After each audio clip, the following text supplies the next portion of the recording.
સરકાર એને કોઈ પણ જાતની મદદ નથી કરતી એવો આ સમાજ વિરોધનો ભારતીય જનતા પાર્ટીનો ચહેરો પણ ખુલ્લો પડી ગયો છે અને એસસી એસટી ઓબીસી માઇનોરિટી વિરોધની આ સરકારની ચાલ ચરિત્ર અને ચહેરો પણ આજે પ્રશ્નોત્તરીમાં સ્પષ્ટ રીતે ખુલ્લો પડી ગયો હતો।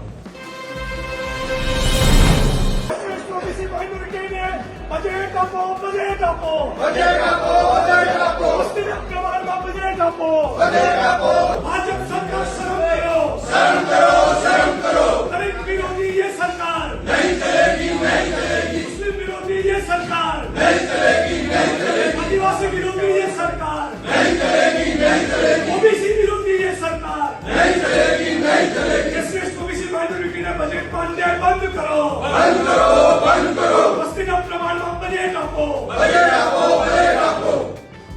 આજે ગુજરાત વિધાનસભાની પ્રશ્નોત્તરી દરમિયાન ફરી એકવાર આ ભારતીય જનતા પાર્ટીની ડબલ એન્જિન સરકારનો ગુજરાતની જે બહુમતી વસ્તી છે, જે ગરીબ સામાન્ય વર્ગના લોકો છે, એસસી એસટી ઓબીસી માઇનોરિટી સમાજ, એ સફાઈ કામદારો હોય, દિવ્યાંગ હોય, પશુપાલક ગોપાલક હોય કે પછાત વર્ગના વિચરતી વિમુખ જાતિના લોકો હોય, એની સાથે જે સતત અન્યાય થઈ રહ્યો છે, એની સાથે જે સતત ભેદભાવ થઈ રહ્યો છે, એને સતત શોષણ થઈ રહ્યું છે, તેમ છતાં સરકાર એને કોઈ પણ જાતની મદદ નથી કરતી એવો આ સમાજ વિરોધનો ભારતીય જનતા પાર્ટીનો ચહેરો પણ ખુલ્લો પડી ગયો છે અને એસસી એસટી ઓબીસી માઇનોરિટી વિરોધની આ સરકારની ચાલ ચરિત્ર અને ચહેરો પણ આજે પ્રશ્નોત્તરીમાં સ્પષ્ટ રીતે ખુલ્લો પડી ગયો હતો।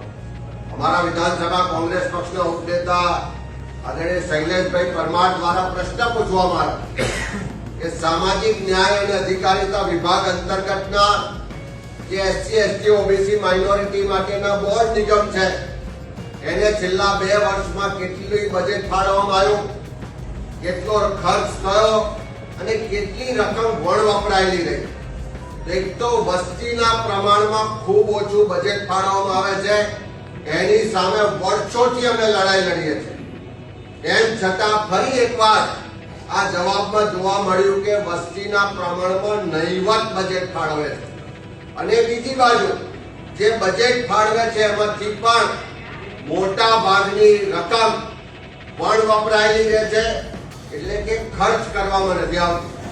અહીંયા જે આંકડા છે કે ગુજરાતનો સૌથી ગરીબ કહી શકાય એવો સફાઈ કામદાર વર્ગ, એના ઉત્કર્ષ માટે સફાઈ કામદાર વિકાસ નિગમ છે।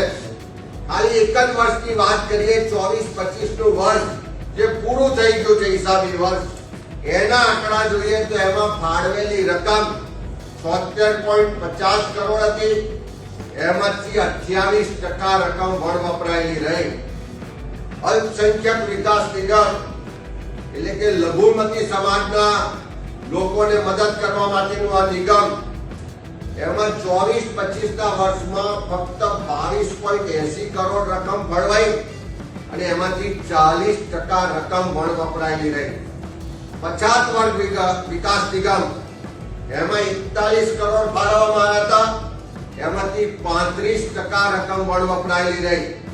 ઠાકોર કોળી વિકાસ નિગમ, જેની ગુજરાતમાં વસ્તી ગણીએ તો 28% વસ્તી થાય, જેના અહીંયા આગળ મોટા મોટા નેતાઓ ભાજપમાં છે, એ ઠાકોર કોળી વિકાસ નિગમને પણ 24-25 માં 89 કરોડ રૂપિયા ફાળવવામાં આવ્યા અને એમાંથી 58% રકમ વણ વપરાયેલી રહી। ગોપાલક વિકાસ નિગમ, એમને પણ 23.44 કરોડ ફાળવવામાં આવ્યા અને 50% રકમ વણ વપરાયેલી રહી। અમે જ્યારે સરકારને પૂછ્યું કે આ ઓછી રકમ ફાળવવામાં આવે છે અને બીજા બિન અનામત વર્ગનો જે નિગમ છે એને અનેક ગણી વધારે રકમ ફાળવવામાં આવે છે, તો આ બજેટ ફાળવવાના ધોરણો શું છે, એની આર્થિક સ્થિતિ જોવામાં આવે છે, એની સામાજિક સ્થિતિ જોવામાં આવે છે, એની શૈક્ષણિક સ્થિતિ જોવામાં આવે છે, કયા આધારે બજેટ ફાળવવામાં આવે છે, પણ એનો જવાબ સરકારે ના આપ્યો।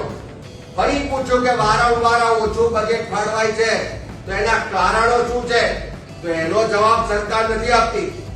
ફરી પૂછીએ છીએ કે એક તો ઓછું બજેટ આપો છો, ભેદભાવ કરો છો, અન્યાય કરો છો, અને જે બજેટ ફળવાય છે એમાંથી પણ 50% રકમ વપરાતી નથી.